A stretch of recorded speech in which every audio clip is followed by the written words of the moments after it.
Hello Year 7. Today I'm going to show you how to make tuna pasta bake. So first thing, ingredients, you're going to need pasta. I'm using penne pasta, but you could use something like macaroni or farfalle or fusilli. Don't use a long pasta like spaghetti or tagliatelle, it just doesn't work.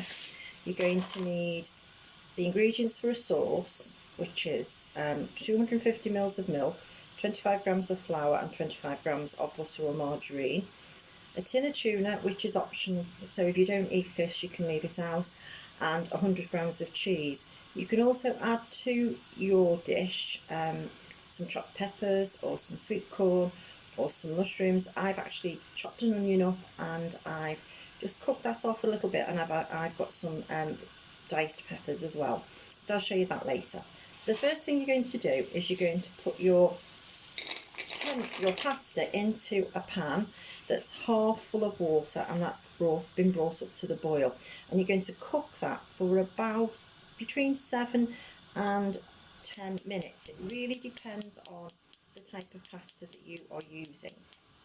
I'm just going to move that over because I actually don't need that at the moment. So when your pasta is cooked, you're going to drain it into one of these. This is a colander, and you're going to put your colander into the sink, and then you're going to pour your pasta into the colander, and you're going to drain all the liquid out. Be very, very, very careful that you don't burn yourself.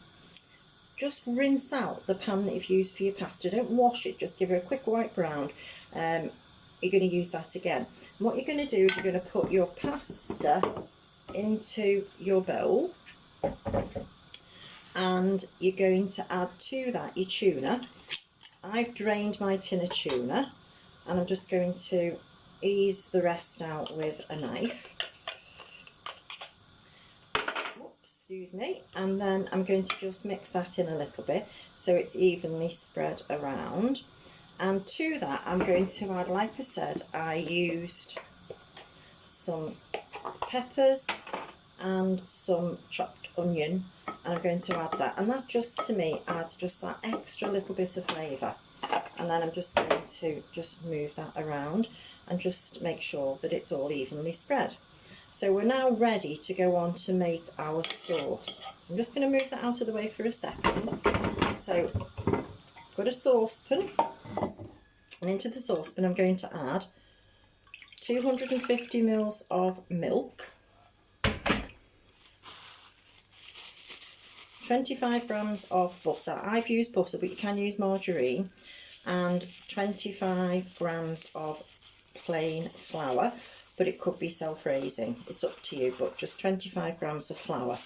And then what you're going to do is you're going to put this on the heat, and you're going to stir it constantly. But before you put it on the heat, I suggest that you just give it a good mix in and just get the flour to try and blend in a little bit. It won't blend in properly, but if you could just break down some of the lumps, okay?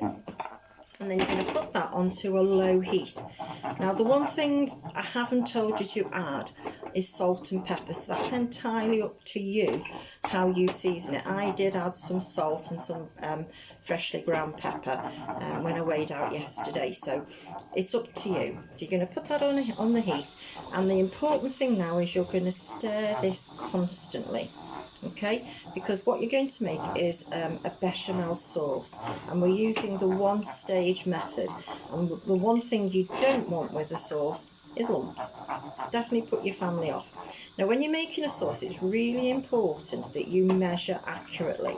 So for every 25 grams of flour and butter you use, you need 250 mils of milk. If you use 30 grams of flour and 30 grams of butter, you need 300.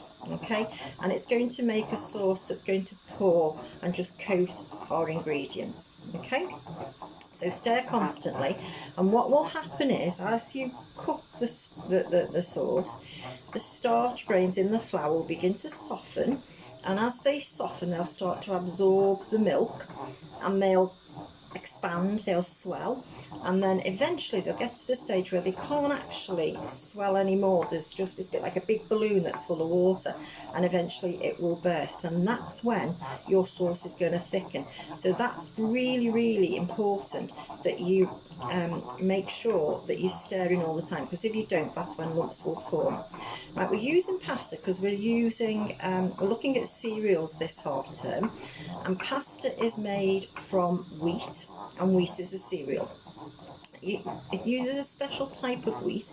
The wheat is called Durham wheat, and Durham wheat is a type of wheat that's grown because it has quite a high protein content. Because when you make pasta, you roll it and stretch it quite a lot. So if it didn't have a high protein content, the pasta would break as you roll it. And the protein, which I'm sure you've heard of, is called gluten. Okay, so it's sometimes sold as 00 flour or pasta flour. Okay, right, so I've now got my sauce, and it's got to the stage where it's thickened, and you can tell when it's done as it bubbles, but it coats the back of a wooden spoon. So you see that? And what we're going to do now is we're going to just cook that out just for a minute or two. Now if you think your sauce is a bit thick at this stage, then you can always add a drop more milk.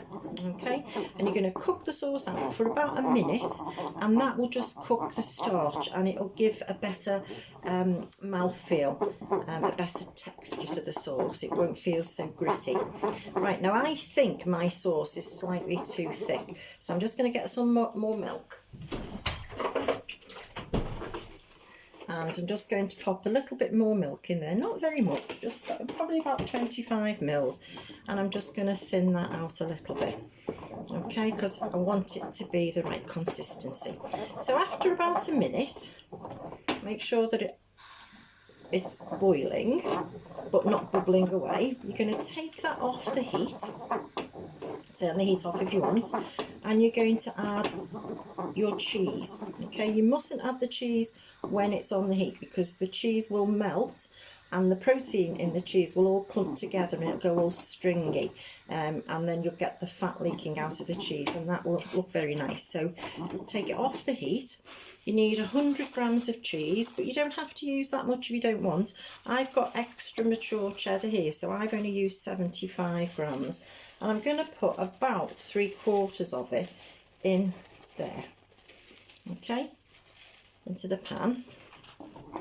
And then I'm just going to stir that round, and very, very quickly you'll see that the cheese will melt and you'll get this lovely unctuous rich sauce.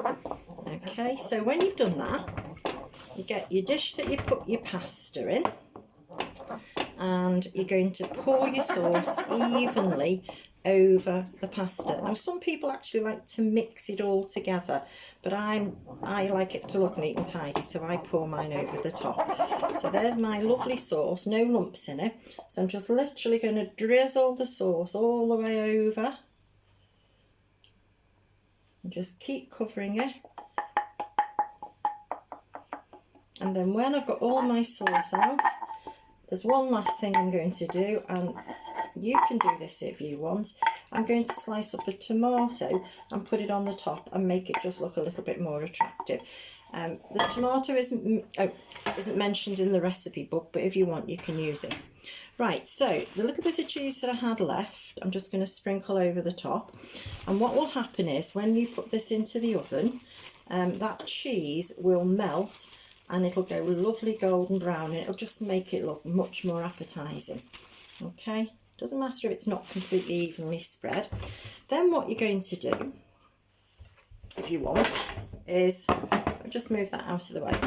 Then I'm going to slice a tomato. So stand your tomato on its side, just pierce the tomato with the tip of your knife and just slice down. Okay, and just do as many even slices as you can. If you do the piercing first, if your tomato's a little bit squashy, a bit overripe, it keeps it together. It saves you sort of making it a bit of a mushy slice and a bit of a mess. Okay, and then what you do when you've done that is you just get your your pasta bake and just arrange the tomato across the top.